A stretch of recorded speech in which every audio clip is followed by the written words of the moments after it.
அல்லாஹு ஜல்ல ஷானுஹு தஆலா மனித குலத்திற்கு தேவையான வழிகாட்டல்களை எல்லாம் வான்மறை திருக்குர்ஆன் வழியாக தருகிற போது இறைவன் நம்முடைய வாழ்வை, அந்த வாழ்வில் பொருளாதார சூழ்நிலைகளை, இவைகளையெல்லாம் எப்படி கையாள வேண்டும் என்கிற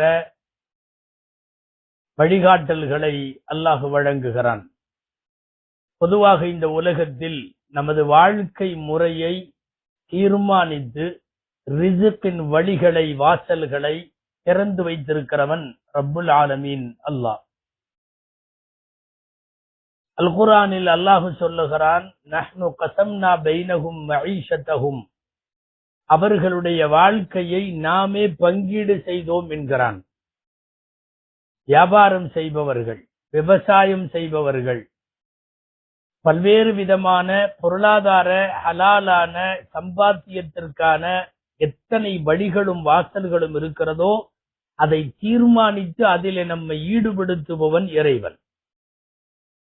ஒரு செருப்பு தைக்கிற தொழிலாளி, ஒரு சலவை தொழிலாளி, ஒரு முடிவெட்டும் தொழிலாளி, யாராக இருந்தாலும் அவரவர்களை அல்லாஹ் அந்தந்த துறையிலே வைத்து அதன் வழியாக அவர்களுக்கு ரிஸ்க் கொடுத்து கொண்டிருக்கிறார்.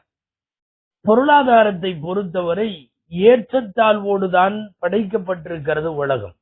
எல்லாரும் பணக்காரர்களும் அல்ல, எல்லாரும் ஏழைகளும் அல்ல. சில பேரிடத்தில் செல்வம் குவிந்திருக்கிறது, சில பேரிடத்தில் வறுமை செழிப்பாக இருக்கிறது.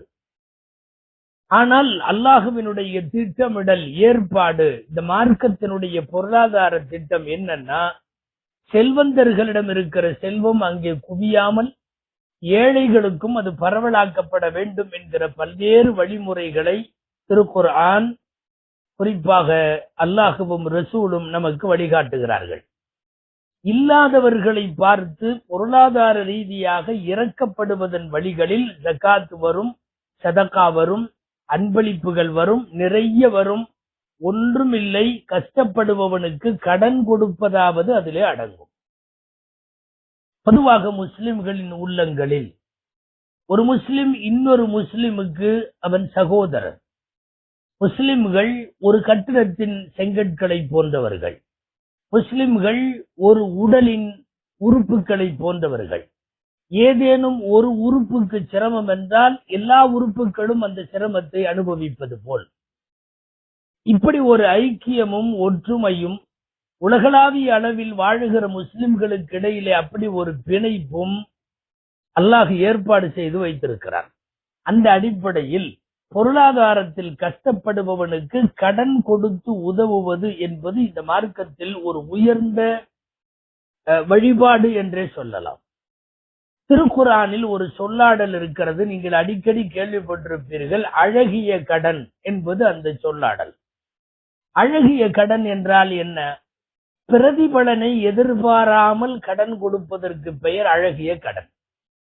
நபிகளாரின் காலத்தில், அதற்கு முன்னர் வாழ்ந்த அறியாமை காலத்தில் நடைபெற்று வந்தது என்னவென்றால், கடன் கொடுப்பார்கள். குறிப்பிட்ட தவணைக்கு பிறகு செலுத்த முடியாதவர்களுக்கு அது வட்டியாகி கொண்டே போகும். ஏதேனும் பலன்களை நோக்கமாக வைத்து, மையமாக வைத்து திருப்பி செலுத்துகிற போது கொஞ்சம் அதிகத்தை எதிர்பார்த்துத்தான் கடன்கள் எல்லாம் வழங்கப்பட்டது. இது அழகிய கடன் அல்ல, அசிங்கமான கடன். குர்ஆன் சொல்லுகிற அழகிய கடன் என்பதற்கு அர்த்தம், பிரதிபலன் எதிர்பாராமல் ஒரு முஸ்லிமின் கஷ்டத்திற்கு உதவுவதற்காக நம்மிடம் இருக்கிற பணத்தை ஒருவருக்கு கடனாய் கொடுத்து உதவுதல். இந்த கடன் இந்த மார்க்கத்தில் இபாதத் என்கிற அந்தஸ்திலே இருக்கிறது. பெருமானார் ஸல்லல்லாஹு அலைஹி வஸல்லம் சொன்னார்கள், கொடுத்துட்டு திருப்பி வாங்கத்தான் போறோம். 100 ரூபாய் கொடுக்கிறோம், அவனும் அடுத்த வாரம் நமக்கு 100 ரூபாய் திரும்ப கொடுத்து விடுவான். ஆனால் இதற்கு சதகாவின் நன்மை எழுதப்படுகிறது. சதகா எப்போது? ஒருத்தருக்கு கொடுத்துட்டு திரும்பவே வராது, அதுக்கு பேர் தானே சதகா. ஆனால் கடன் கொடுத்து உதவினாலும் சதகா என்றார்கள் நபி ஸல்லல்லாஹு அலைஹி வஸல்லம். குல்லு கர்தின் சதகா. இது கடன் குறித்து, கொடுத்து உதவுவதன் அவசியத்தை குறித்து மார்க்கம் பேசியது. பாருங்கள், அடுத்த செய்தி, கடனில் அவசியங்களுக்கு மாத்திரம் கடன் வாங்க வேண்டும், அனாவசியங்களுக்கு கடன் வாங்க கூடாது. இதுதான் இரண்டாவது செய்தி. அன்பானவர்களே, இன்றைக்கு கடனால், கடன் தொல்லையால், கடன் பிரச்சனையால், கடனால் ஏற்படுத்திய உறவு உரித்தல்கள், கடனால் ஏற்பட்ட தற்கொலைகள், கடனால் ஏற்பட்ட அவமானங்கள், இத்தனைக்கும் பின்னால் நீங்கள் யோசித்தால் இந்த கடன்கள் உண்மையாகவே அவர்கள் வயிற்றுப்பாட்டுக்கு வழியில்லாமல் வாங்கிய கடன்கள் அல்ல. 90% சொல்லலாம் இன்றைக்கு வாங்கப்படுகிற கடன்கள் அனாவசியத்திற்கு வாங்கப்படுகிறதே ஒழிய அவசியங்களுக்கு வாங்கப்படவில்லை. அவசிய தேவைகளுக்கு கடன் வாங்கலாம். அவசிய தேவைனா உணவு இல்லை, இருப்பதற்கான உறைவிடம் இல்லை, பெற்றெடுத்த பிள்ளைகளுக்கான செலவுகள், அவர்களின் கல்வி, இது போன்ற செயல்பாடுகள் அவசியத்திலே சேரும். அவசியங்களுக்கு மட்டும்தான் கடன் வாங்க வேண்டும் என்கிற நியதி மீறப்பட்டு இன்னைக்கு ஆடம்பர பொருட்கள் வாங்க, சுகபோகமான வாழ்க்கை அனுபவிக்க, அவசியமான வாகனம் என்பதை கடந்து ஆடம்பரமான வாகனம் என்கிற ரீதியிலெல்லாம் கடன்களின் அனாவசியங்கள் நீண்டு கொண்டே போகிறது. இன்னைக்கு வாங்குற பெரும்பாலான கடன்கள் அப்படித்தான். அதாவது ஒரு மோசமான சூழல் என்னன்னா, கிரெடிட் கார்டை ஜோப்பில வைத்துக் கொள்ளுவதை பெருமையாக நினைக்கிற சமூகம் இன்னைக்கு. கிரெடிட் கார்டுக்கு பெயர் கடன் அட்டை தான். அது ஒரு 4 பேங்குடைய கிரெடிட் கார்டு என் பாக்கெட்ல இருக்கிறது என்றால் 4 பேங்குக்கு நான் கடனாளி என்று பொருள். யாராவது ஒருத்தருக்கு கடன் வாங்கி இருக்காருன்னா ஒரு காலத்தில் அது கடனாளி, அவன் கடன் பட்டிருக்கிறான் என்பது அவமானமாக இருந்தது. இன்னைக்கு கிரெடிட் கார்டை ஜோப்பில வைத்துக் கொள்வதன் மூலம் கடன் கூட பெருமையாக மாறி இருக்கிறது. கிரெடிட் கார்டுகளில் குறிப்பிட்ட காலத்தில் தவணைக்குள் செலுத்தி விட்டால் அதுல எதுவும் எக்ஸ்ட்ராவெல்லாம் இல்லையே, அதுல வட்டி எல்லாம் வராதே என்று சொல்பவர்கள் ஒன்று யோசிக்க வேண்டும். அந்த கார்டை பெறுகிற போதே உள்ள நிபந்தனை என்ன தெரியுமா? ஒருவேளை குறிப்பிட்ட தவணைக்குள் செலுத்தாவிட்டால் நான் வட்டி கட்டுவேன் என்கிற ஒப்பந்தத்தில் நீங்கள் கையெழுத்திடுகிறீர்கள். நான் வட்டி கட்டுவேன் என்ற ஒப்பந்தத்தில் கையெழுத்திடுவது முஸ்லிம்களுக்கு அது பெரும்பாவம். ஆக கடன்கள் இன்றைக்கு பரவலாக்கப்பட்டு ஆடம்பரங்களுக்கும் அனாவசியங்களுக்கும் வாங்கப்பட்டு கடன் சூழலிலே இவனும் சிக்கி குடும்பத்தையும் சிக்க வைத்து ஒட்டுமொத்த வாழ்வை தொலைத்து விடுகிற ஒரு சூழல் இருக்கிறது. கடன் குறித்து மார்க்கம் ஒருவருக்கொருவர் உதவுகிற நோக்கிலே தான் கடனை அனுமதிக்கிறது, கடனை ஷரியத்தின் வரையறைக்குள்ளே கொண்டு வருகிறது. திருக்குர்ஆனில் இருக்கிற வசனத்திலேயே பெரிய வசனம் என்பது கடன் சம்பந்தப்பட்ட வசனம் தான். 3வது ஜுஸ்வில் இருக்கிற அந்த வசனம் கடன் பெறுதல், கடன் வாங்குதல், கொடுத்தல், அது குறித்த சட்டங்களை பேசுகிறது. மிக முக்கியமான கடனில் 2 சட்டங்கள் குர்ஆன் சொல்லுகிறது முக்கியமானவை. 1, கடனை எழுதி வைத்துக் கொள்ளுங்கள். சொந்த சகோதர சகோதரிகளாக இருந்தாலும், எவ்வளவு நெருக்கத்திற்குரிய நட்பு வட்டாரமாக இருந்தாலும் கடன் எழுதி வைக்கப்பட வேண்டும். அது ஒரு ஒப்பந்தமாய், ஒரு அக்ரிமெண்டாய் அது தயார் செய்யப்பட வேண்டும். 2, சாட்சிகளை வைத்து கடன் கொடுக்கல் வாங்கல் நடைபெற வேண்டும். யாருக்கும் தெரியாமல் இந்த உலகத்தில் கொடுப்பது என்பது அது அல்ல. இது ஒன்றும் தர்மம் அல்ல. கடன் என்றால் நீங்கள் ஒரு குறிப்பிட்ட தவறைக்கு பின்னால் கேட்பீர்கள் என்றால், அவர்களும் தர வேண்டும் என்றால், அது ஒரு பூர்வாங்கமான ஒப்பந்தமாக கையொப்பமிடப்பட வேண்டும். அது சாட்சிகளோடு இருக்க வேண்டும் என்கிறது குர்ஆன். குறிப்பாக கடனில் பிரதிபலனை எதிர்பார்த்து கடன்கள் கொடுக்க கூடாது. இங்கேதான் கடனுடைய உள்ளுக்குள்ளே ஒளிந்திருக்கிற வட்டியின் கோர முகம் வெளிப்படுகிறது. நான் ரொம்ப சிம்பிளா எல்லாத்துக்கும் விளங்குறதுக்காக சொல்றேன். எனது அறை, எனது பெட்டி, என் பெட்டிக்குள் 1 லட்சம் ரூபாய் இருக்கு. இது எனக்கு இப்ப தேவைப்படாது, இன்னும் 1 வருஷத்துக்கு தேவைப்படாது. 1 லட்சம் ரூபாய் வைத்திருக்கிறேன். அது சும்மா தான் ஸ்லீப்பிங் மோட்ல தான் அது இருக்கு. அந்த 1 லட்சம் ரூபாய் என் பக்கத்து வீட்டுக்காரன் கல்விக்காக அவன் கஷ்டப்படுகிறான். அவன் வீட்டில ஏதேனும் ஒரு திருமணத்திற்காக கஷ்டப்படுகிறான். அவன் வீட்டில ஏதோ ஒரு உடம்பு சரியில்லை, மருத்துவ செலவுக்கு கஷ்டப்படுகிறான். அல்லது அவன் வீட்டில் ஒரு இழவே விழுந்து விட்டது, ஒரு இறப்பாகி விட்டது, அடக்க செலவினங்களுக்கு இல்லாமல் தவிக்கிறான். ஒரு அவசரமான ஒரு வயிற்று வலி கேஸாக அவன் வந்து என்னிடத்தில் கொஞ்சம் காசு கொடுங்க, நான் 1 மாசத்துல திருப்பி தர்றேன்னு கேட்கிறான். என்கிட்ட ஸ்லீப்பிங் மோட்ல இருக்கிற 1 லட்சம் ரூபாய் நான் அவனுக்கு கொடுத்துட்டு 1 மாசம் கழிச்சு வாங்கி இங்க வச்சாலும் எனக்கு எந்த நஷ்டமும் இல்லை. இப்போது மார்க்கம் என்னை பார்த்து சொல்லுகிறது, நீ வச்சிருக்கிறது அங்க கொடு, 1 மாசம் கழிச்சு அவன் கொடுக்கட்டும். நான் இந்த 1 லட்சம் என் பெட்டிக்குள்ள இருப்பதை வைத்து ஒரு இபாதத்தை செய்து ஒரு சவாபை சம்பாதிப்பதற்கான வழி. ஆனா மனிதாபிமானமற்ற கொடூரமான செயல் என்ன தெரியுமா? சும்மா வச்சிருக்கிற 1 லட்சம் ரூபாய் காசுக்கு என் பக்கத்து வீட்டுக்காரன் மருத்துவத்துக்கு கஷ்டப்பட்டுறப்ப வந்து என் வாசல்ல நிக்கிறப்போ, நான் தர்றேன், எனக்கு நீ அடுத்த மாசம் எக்ஸ்ட்ரா இவ்வளவு தரணும் என்று கேட்பதுதான் மனிதாபிமானமற்ற கொடூரமான ரொம்ப அரக்கத்தனமான செயல்.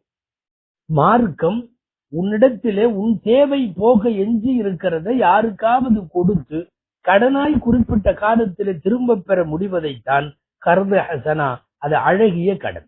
அதாவது பிரயோஜனத்தையே எதிர்பார்க்க கூடாது. காசு எக்ஸ்ட்ரா வாங்குறது மட்டுமல்ல, வேற எதுவா இருந்தாலும். ஒரு பிரபலமான நபி மொழி, அது அறிவிப்பில கொஞ்சம் பலவீனம் இருக்கிறது, அதனுடைய சனது அடிப்படையில் தஹீப் என்று சொல்லுவார்கள். குல்லு கர்தின் ஜர்ர நஃபன் ஃபஹுவ ரிபன். பிரயோஜனத்திற்காக பிரயோஜனத்தை கொண்டு வருகிற எந்த கடனும் வட்டிதான். நான் ஏதாவது ஒரு கடன் கொடுக்கறேன், அத மூலியமா எனக்கு ஒண்ணு பணமா கொடுப்பாரு, இல்லைன்னா வேற ஏதாவது செய்வாருன்னு நினைச்சு கொடுக்கிற கடனே வட்டி என்கிறது மார்க்கம். ஹதீஸ் பலவீனம் எல்லாம் பார்க்க வேணாம். பலவீனமான எத்தனையோ ஹதீஸுகள் உம்மத்துல முழுக்க முழுக்க அமல்ல இருக்குது. அந்த அடிப்படையில் இது அமல் தான். உங்களுக்கு இப்படி சொன்னால் கூட புரியும். சில ஹதீஸுகள் முழுக்க முழுக்க சஹீஹானவை, ஆனா இந்த உம்மத்துல அமல்லையே இல்லை. அது தனியா ஒரு விஷயம், அது வேறு இடத்தில் பேசப்பட வேண்டும். ஆக இந்த ஹதீஸின் படி இதற்கு விளக்கம் எழுதக்கூடிய முஃபஸ்ஸிருல் குர்ஆன் அல்லாமா குர்துபி ரஹ்மத்துல்லாஹி எழுதுகிறார்கள், கடன் கொடுத்து விட்டு திரும்ப பெறுவதில் எந்த பிரயோஜனம் எதிர்பார்க்க கூடாது. அது ஆடு மாடுகளுக்கு ஒட்டகத்துக்கு வைக்கிற தீனி ஒரு புல்லு கட்டு கூட எக்ஸ்ட்ரா கிடைக்கும் என்கிற அடிப்படையில் கடன் தரக்கூடாது என்று சொல்லுகிறது மார்க்கம். அன்பானவர்களை, கடனில் அடுத்த செய்தி, கடனை திரும்ப செலுத்த வேண்டும் என்கிற நிய்யத்து முதல்ல தெளிவா இருக்கணும். அப்படி உள்ளவங்க தான் கடனே வாங்கணும், இல்லைன்னா வாங்கக்கூடாது. வாங்குகிற போதே நான் செலுத்துவேன் என்கிற நிய்யத்தோடு வாங்கினால் அதை செலுத்துவதற்கான வழிவகைகளை அல்லாஹ் திறந்து வைப்பான். தேவையான பரக்கத்துகளை அல்லாஹ் தருவான். செலுத்துறப்பவே முடிஞ்சா கொடுக்கலாம், இல்லைன்னா இத விட்டுறலாம் என்கிற நிய்யத்து இருக்குமானால் கடனே பாவமாகிறது. அது போன்றவர்கள் யாராவது தெரிந்தால் அவர்களுக்கு கொடுக்கவும் கூடாது என்பது மார்க்கத்தினுடைய பொருளாதார ஒழுக்கங்களிலே ஒன்று. பிரபலமான சஹாபி ஜுபைர் ரலியல்லாஹு அன்ஹு, அவங்க வஃபாத் ஆகிற நேரம், நிறைய கடன். பக்கத்துல அவர்களுடைய மகன் இறப்பின் போது அப்துல்லாஹ் இப்னு ஜுபைர் ரலியல்லாஹு அன்ஹு இருக்கிறார். இப்ப ஜுபைர் ரலியல்லாஹு அன்ஹு சொன்னாங்க, என்னுடைய கடனை பூரா அடைச்சிரு, உன்னால கடனை அடைக்க முடியாத சூழ்நிலை வந்துச்சுன்னு சொன்னா என்னுடைய முதலாளிகிட்ட கேளு, என்னுடைய முதலாளி பணம் கொடுப்பார், நீ வாங்கி அடைச்சிரு. மௌலாட்ட கேளு, மௌலான்னா எஜமான்கிட்ட கேளு. மகன் கேட்டார், யார் உங்க எஜமான், எங்க கடன் வாங்கி அடைக்கணும்? என்னுடைய எஜமான் ரப்புல் ஆலமீன். என்னுடைய கடன் சூழ்நிலைகளை உருவாக்கியது அவன்தான், என்னை வாங்க வைத்தது அவன்தான். அடைக்க வேண்டும் என்கிற நிய்யத்தோடு வாங்கிய என்னுடைய கடனை அடைப்பதற்கான வழிவகைகளை செய்வதும் அவன்தான், அவன்கிட்ட கேளு.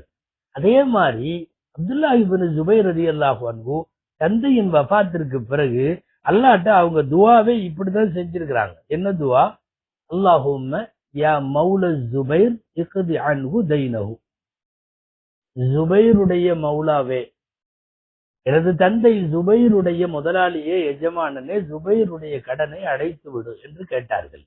அல்லாஹுவின் ஏற்பாடு, அனைத்து கடன்களும் அழிந்தது, தீர்ந்து போனது. எவ்வளவு கடன்கள் எப்படியெல்லாம் அடைக்கப்பட்டது என்பது அது அவர்களுடைய வரலாற்றில் தெளிவாக இருக்கிறது. அல்லாஹ் அவைகளை எல்லாம் அடைத்தான். கடனை அடைப்பதற்குள்ள நிய்யத்து இருந்தால் எப்படியாவது அல்லாஹ் அதை சேர்த்து விடுவான். இது குறித்த வரலாற்று செய்திகளும் சம்பவங்களும் நிறைய இருக்கிறது. அது ஜும்மா உரைக்கும் சிந்தனைக்கும் சரியாவாது, அது நீண்டுவிடும். அன்பானவர்களே, கடன் வாங்க வேணாம், அனாவசியமா கடன் அப்படின்னு மார்க்க சொல்ற காரணமே என்னன்னா, கண்டிப்பா ஒண்ணு ஏதாவது சண்டையில போய் முடியும். 2 ஏதாவது அவமானத்துல போய் முடியும், அல்லது உச்சகட்டமா போய் தற்கொலையில முடியும். இன்னைக்கு நடைபெறக்கூடிய கடன்களுக்கு பின்னணியில் கட்ட முடியாமலோ அல்லது அந்த கடன்களுக்கான வங்கியினுடைய வட்டிகளில் சிக்குண்டவர்கள் இந்த 3ஐயும் சந்தித்துக் கொண்டிருக்கிறார்கள். 1, அன்பை முறித்து சண்டைக்கு காரணமாகும். 2, சமூகத்தில் அவமானமாக இருக்கும். 3, தற்கொலைக்கு கொண்டு போய் இட்டு செல்லும். பல நேரங்களில் இது எல்லா காலத்திலும் தான், இன்று நேற்று அல்ல. உங்களுக்கெல்லாம் தெரியும், லைலத்துல் கத்ர் மறைக்கப்பட்டது. அது 20லிருந்து 30க்குள்ள நாம தேடுங்கன்னு சொல்லிட்டாங்க ஸல்லல்லாஹு அலைஹி வஸல்லம். புனித ரமலானின் கடைசி 10ல், குறிப்பாக ஒற்றைப்படைகளில். மிகச்சரியா அது 27, 25, 29ன்றத நபி ஸல்லல்லாஹு அலைஹி வஸல்லம் குறிப்பிடல. சஹீஹுல் புகாரியில் லைலத்துல் கத்ர் சம்பந்தமான பாடத்தில் வருகிறது, ஹரஜ்து லிஅன் உக்பிர லைலத்துல் கத்ரி, நான் உங்களுக்கு லைலத்துல் கத்ர் என்ன இரவு என்று சொல்லுவதற்கு வந்தேன். பள்ளிவாசல்ல 2 பேர் சண்டை போட்டுட்டு இருந்தாங்க. இதன் காரணமாக எனக்கு லைலத்துல் கத்ர் அல்லாஹ் மறக்கடித்து விட்டான். எந்த இரவு என்பதை சொல்ல முடியாத சூழல், நான் நினைத்தாலும் என் மனதிற்குள் வராத அளவுக்கு இறைவன் மறக்கடிப்பு செய்து விட்டான் என்று சொன்னார்கள். இது நமக்கு தெரியும். இந்த நிகழ்ச்சி என்ன சண்டை அங்க நடந்தது தெரியுமா? கடனுடைய கொடுக்கல் வாங்கல் பிரச்சனை தான். இந்த பக்கம் உபை இப்னு கஅப் ரலியல்லாஹு அன்ஹு, இந்த பக்கம் அப்துல்லாஹ் இப்னு அபி ஹத்ரத் அல் அஸ்லமி ரலியல்லாஹு அன்ஹு, கஅப் இப்னு மாலிக் ரலியல்லாஹு அன்ஹு. சரி, ஒரு பக்கம் கஅப் இப்னு மாலிக் ரலியல்லாஹு அன்ஹு, இந்த பக்கம் அப்துல்லாஹ் இப்னு உபை இப்னு ஹத்ரத் அல் அஸ்லமி. கஅப் ரலியல்லாஹு அன்ஹுவுக்கு பணம் வரணும், அவர்தான் பணம் கொடுத்திருக்கார். வாங்கின கடனை குடியான்னு பள்ளிவாசல்ல கேட்கிறார். மஸ்ஜிது நபவியில வச்சு 2 பேத்துக்கும் சண்டை, சப்தம் உயருகிறது. ஹதீஸ்லே வருது, ஃபர்தஃபஅத் அஸ்வாத்துஹுமா. சண்டை போடுறப்போ வாங்கின கடனை கொடுக்க ஸல்லல்லாஹு அலைஹி வஸல்லம் சத்தம் கேட்டு வெளியில வந்து விட்டார்கள். வந்து என்ன விஷயம்னு கேட்டாங்க. வாங்கின கடனை இவர் தரமாட்டேங்கிறார், அதாவது கடனை இழுத்தடிக்கிறார். அதனால் கொஞ்சம் உரத்த குரலிலும் கொஞ்சம் கண்டிப்பு பாணியிலும் கஅப் ரலியல்லாஹு அன்ஹு கேட்க துவங்கி இருக்கிறார்கள். ஸல்லல்லாஹு அலைஹி வஸல்லம் கூப்பிட்டு அவருடைய பொருளாதார சூழ்நிலைகளையும் பார்த்துட்டு, கட்ட முடியாமல் இருக்கிற சூழ்நிலையும் பார்த்துட்டு கஅப் ரலியல்லாஹு அன்ஹு கூப்பிட்டு சொன்னாங்க, ஒரு பெரிய தொகை செலுத்த முடியாம அவர் கஷ்டப்படுறாரு, நான் உனக்கு சிபாரிசு செய்யறேன், பாதி கடனை நீ அல்லாஹ்வுக்காக மன்னிச்சிரு, மீதி கடனை அவர் கட்டிடுவார். கஅப் ரலியல்லாஹு அன்ஹு ஸல்லல்லாஹு அலைஹி வஸல்லம் சொன்ன உடனே சரின்னு ஏத்துக்கிட்டாங்க. அவர்கிட்ட கூப்பிட்டு சொன்னாங்க, பாதியை கட்டிரு, உடனே பாதி மன்னிக்கப்பட்டது. இந்த பஞ்சாயத்து முடிஞ்சது. இதுக்கு இடையில லைலத்துல் கத்ர் மறந்து போச்சு. இவர்களுடைய சண்டையால் லைலத்துல் கத்ர் மறைந்து போய்விட்டது. இங்கே 2-3 விஷயங்கள் இந்த ஹதீஸின் வழியாக சிந்திக்க வேண்டும். என்னன்னா, கடனிலே ஒருவர் கஷ்டப்படுகிறார் என்று தெரிகிற போது, இது ரசூல் செஞ்ச பஞ்சாயத்து என்ன தெரியுமா? 2 பேர்த்தையும் கூப்பிட்டு உட்கார வச்சு, அவர் கஷ்டத்துக்காக நீ பாதியை மன்னிச்சு விட்டுருந்தாங்கல்ல. இன்றைய சூழ்நிலையில் கடனால் வட்டியால், அது கடனால் ஏற்பட்ட வட்டியால் குடும்பத்தோடு தற்கொலை செய்து கொள்ளுகிற இன்றைய சூழல்களில் இந்த சுன்னத்து ரொம்ப முக்கியமானது. பாதி கடன்களை தள்ளுபடி செய்யலாம். உங்களுக்கு நல்ல வசதி இருந்தால், அந்த கொடுக்க வேண்டிய குடும்பம் கஷ்டமானது என்று தெரிந்தால் முழுமையாக தள்ளுபடி செய்யலாம். மனிதாபிமான அடிப்படையில் ஏற்படுத்தப்படுகிற இது போன்ற அருள் சார்ந்த இந்த செயல்பாடு இன்னைக்கு அருகி போய்விட்டது, இல்லாமல் போய்விட்டது. அதன் விளைவுதான் கடன் தொல்லையால் தற்கொலை செய்து கொள்ளுகிற ஏழை மற்றும் நடுத்தர குடும்பங்களை பார்க்கிறோம். கடன்ல தற்கொலை முடிவுக்கு போறது வெறுமனே உழைப்பாளிகளும் அன்றாட காட்சிகளும் அல்ல. பெரிய பெரிய முதலாளிகள் அவன் ரேஞ்சுக்கு 100 கோடிகள்ல 200 கோடிகள்ல கடன் வாங்கி வைத்துக் கொண்டு முடியாமல் அவனும் தற்கொலை செய்து கொள்ளுகிறான். எத்தனை பட தயாரிப்பாளர்கள், எத்தனை தொழில் அதிபர்கள், உலகளாவிய முறையில் சம்பாதிக்கிற பெரும் பெரும் அதிபர்கள், இத்தனை பேருடைய தற்கொலைக்கு பின்னாலும் கடன் தான். நான் சொன்னது போல் கடன் ஒண்ணு அவமானத்தை கொண்டு வந்து தரும், இல்ல சண்டையை ஏற்படுத்தும், இல்லாவிட்டால் தற்கொலை தரும். நிம்மதியாய் தூங்க முடியாதல்லவா? இரவு வீட்டுக்கு வந்து படுத்து கண்ணை மூடலாம் என்கிற போது கடன் நினைவுக்கு வருகிறது. அவர்களுக்கு இவ்வளவு தர வேண்டும், இவனுக்கு இவ்வளவு தர வேண்டும். எப்படி தூக்கம் வரும் கடன் பெற்றவனுக்கு? ஆக அவமானங்களை தாங்குகிற சமூக அவலத்திற்கு அவன் ஆளாகிற ஒரு சூழல் அங்கே வருகிறது. நபி ஸல்லல்லாஹு அலைஹி வஸல்லம் சொன்ன கஷ்டப்படுகிற கடனாளிகளுக்கு ஒன்று திரும்ப வர வேண்டிய தொகையை குறைத்தல் அல்லது மன்னித்தல் இன்றைக்கு இந்த உம்மத்து கையில் எடுக்க வேண்டிய மிக முக்கியமான பண்பு. கடன் அந்த சூழ்நிலையை உருவாக்கும். பெருமானார் ஸல்லல்லாஹு அலைஹி வஸல்லம் அல்லாஹ்விடத்தில் பாதுகாப்பு தேடிய அம்சங்களில் ஒன்று, யா அல்லாஹ் கடன் மிகைத்து விடுவதை விட்டும் நான் உன்னிடத்தில் பாதுகாப்பு தேடுகிறேன். அஊது பிக மின் கலபத்தி தைனி வ கஹ்ரிர் ரிஜால். ஹதீஸ்ல வருகிறது, கடன் மிகைப்பதை விட்டும் நான் பாதுகாப்பு தேடுகிறேன். பாருங்கள் அன்பானவர்களே, கடன் குறித்த மிக முக்கியமான ஷரியத்தின் வழிகாட்டல் என்னன்னா, குர்ஆனுடைய வசனம் இது, இன் கான து உஸ்ரத்தின் ஃபநதிரத்துன் இலா மைஸரா. கஷ்டப்படுபவனாக இருந்தால் அந்த கஷ்டம் தீரும் வரை அவனுக்கு தவணையை நீட்டி கொடுப்பது இந்த உலகத்தில் ஒரு முஸ்லிமின் மிகச்சிறந்த பண்பு இது. நம்மிடம் கடன் பெற்றவன் கஷ்டப்படுகிறான், நமக்கு அது தெரிகிறது ஊர்ஜிதமாய். அவனுடைய நிலைமை சரியாகிற வரை அதை தள்ளுபடி செய்ய வேண்டும். அது மாத கணக்கிலோ வருட கணக்கிலோ எப்போது வேண்டுமானாலும் ஆகலாம். ஒன்று, திரும்பி தருவதற்கு கால அவகாசத்தை நீட்டுங்கள். இல்லாவிட்டால் குறைந்தபட்சம் உங்களால் முடியும் என்று சொன்னால் சதகாவாக விட்டு விடுங்கள். ஆனா அல்லாஹ் அதுக்கு வழங்குற கூலி பயங்கரமான கூலி. அப்படி கடனில் கஷ்டப்படுகிற கூடியவர்களுக்கு மார்க்கம் நிறைய வழிகாட்டல்கள் சொல்லுகிறது. அல்லாஹ்ட்ட பிரார்த்திக்கிற வழி கூட சொல்லுது. அபூ உமாமா ரலியல்லாஹு அன்ஹு தொழுகை நேரம் அல்லாம பள்ளிவாசல்ல சோகமா உட்கார்ந்து இருக்கிறப்போ ஸல்லல்லாஹு அலைஹி வஸல்லம் பார்த்தாங்க. பார்த்துட்டு கேட்டாங்க, மாலி அராக ஜாலிசன் ஃபீ கைரி வக்தி ஸலா. தொழுகை நேரம் அல்லாத மத்த நேரத்துல பள்ளிவாசல்ல கவலையோட உட்கார்ந்து இருக்கிறியே என்னன்னு கேட்டாங்க. அபூ உமாமா ரலியல்லாஹு அன்ஹு ரசூல் ஸல்லல்லாஹு அலைஹி வஸல்லம் சொன்னாங்க, ஹுமூமுன் லஜிமத்னி வ துயூனுன் யா ரசூலல்லாஹ். அல்லாஹ்வின் தூதரே, கடன்களும் கவலைகளும் என்ன இப்படி உட்கார வச்சிருக்கு. இது கடனும் கவலையும் ரெண்டும் அட்டாச்சு மாதிரி. கடன் வாங்குகிற போதே கவலையும் கூட சேர்ந்து கொள்ளும். அதனால்தான் பெரியவர்களும் நம்முடைய முன்னோர்களின் வாயில வந்த துவாவே அதுதான், கடன் இல்லாமலும் கதா இல்லாமலும் மரணிக்க வேண்டும் என்று கேட்பார்கள். கடன் கவலையோடு மஸ்ஜித்ல உட்கார வைத்திருக்கார். ஸல்லல்லாஹு அலைஹி வஸல்லம் அப்பதான் அவர்கிட்ட சொன்னாங்க, அஃபலா உஅல்லிமுக கலாமன் இதா குல்தஹா அஸ்ஹப அல்லாஹு ஹம்மக் வ கதா தைனக். நான் உனக்கு ஒரு துவா சொல்லி தரட்டுமா, நீ அதை ஓதிட்டு வந்தேன்னா அல்லாஹ் உன் கவலையும் போக்குவான், கடனையும் தீர்த்து விடுவான் என்று நபி ஸல்லல்லாஹு அலைஹி வஸல்லம் சொல்லி கொடுங்கன்னு கேட்டாங்க. அப்ப ரசூல் ஸல்லல்லாஹு அலைஹி வஸல்லம் அவர்கள் அபூ உமாமா ரலியல்லாஹு அன்ஹு சொன்னாங்க, குல் இதா அஸ்பஹ்த வ அம்சைத. காலையிலும் சரி மாலையிலும் சரி நீ அல்லாஹ்ட்ட இப்படி சொல்லு, அல்லாஹும்ம இன்னா நஊது பிக இன்னி அஊது பிக மினல் ஹம்மி வல் ஹஸன் வ அஊது பிக மினல் ஜுப்னி வல் புக்ல் வ அஊது பிக மினல் அஜ்ஸி வல் கஸல் வ அஊது பிக மின் கலபத்தி தைனி வ கஹ்ரிர் ரிஜால்.